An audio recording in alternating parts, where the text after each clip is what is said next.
Hi, I'm Jeff. And I'm Sarah. This is a video recap for our third class in our All Levels Jookin Blues series for Swing Ann Arbor in October of 2012. This class, we focused on solo blues movement and bringing this into musicality aspects of our partner dancing. We began with some solo blues movement.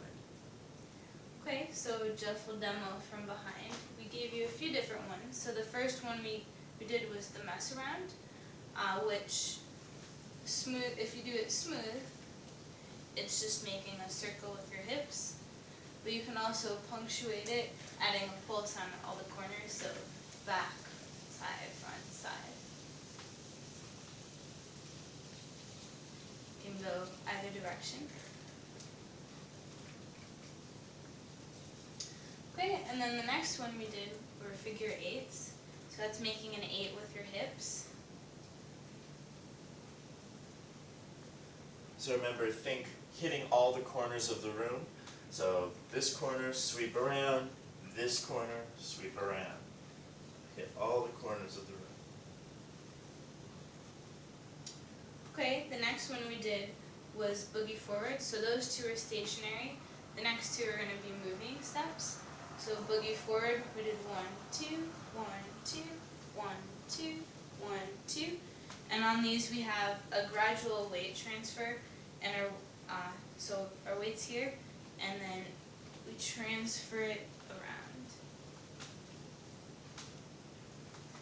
So this is similar to the basic that we worked on in the previous classes where we did step, tap, and step. After that, we did fishtails. So there's travel backward. They look like this. 1, 2, 1, 2, 1, 2, 1, 2, 1, 2. Okay, and then finally we talked about arms.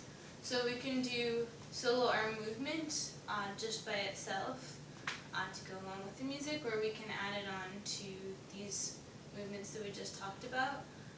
And one thing to keep in mind is when you're doing any solo movement, if you don't want to think about what your arms are doing, it's a good idea to relax them. Otherwise, if you're concentrating hard and not thinking about your arms, they might end up doing something not relaxed. Yeah, something awkward. So again, it's fine to be relaxed. You can be light and flowy with your arms on these fishtails. You can do something like this, but you can also do something that's a little bit sharper, a little bit like, cooler, like you're a gangster or something. So you can think about adjectives to describe this type of stuff.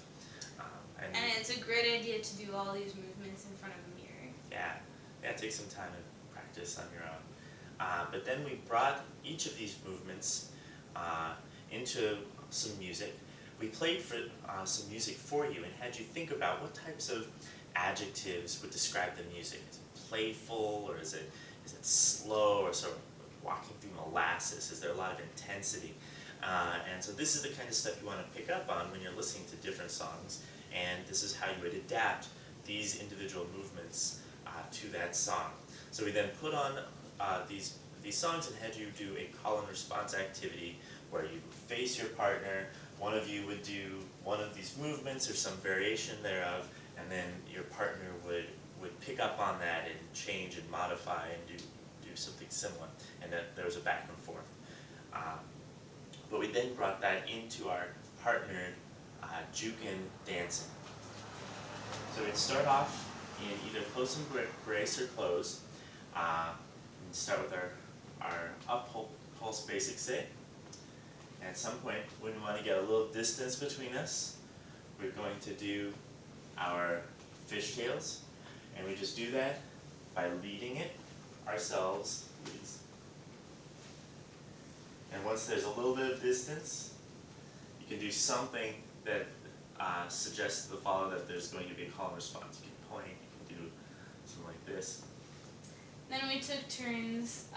We decided how long individually, how long you want to dance, but when you're ready to pass on the baton, then you look at your partner.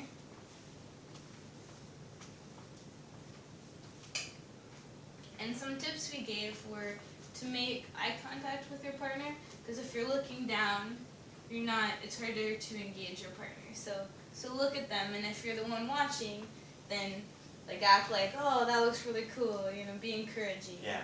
If you're the one watching, don't go off and dance on your own. Just sort of be chill and cool and engage them.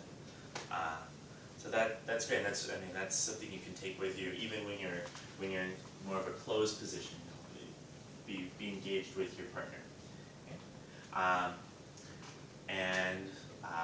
Lastly, or how to close that off, when we want to come back into closed position leads, when it's your turn to do your call and response, you can do these boogie forwards that we did earlier, right? These travel forward,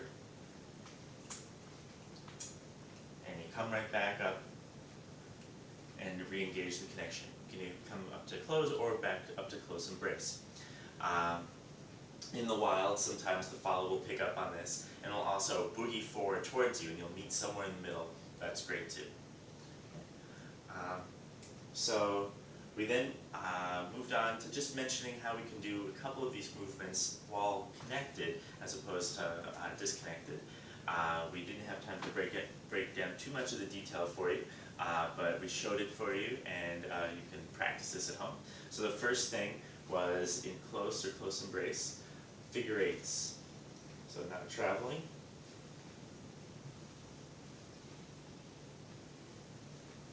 And again, leads, you just lead it by doing it, and we have this motion with our upper body that allows the follow to sort of mirror image us. So remember, we're mirror imaging each other for figure eights.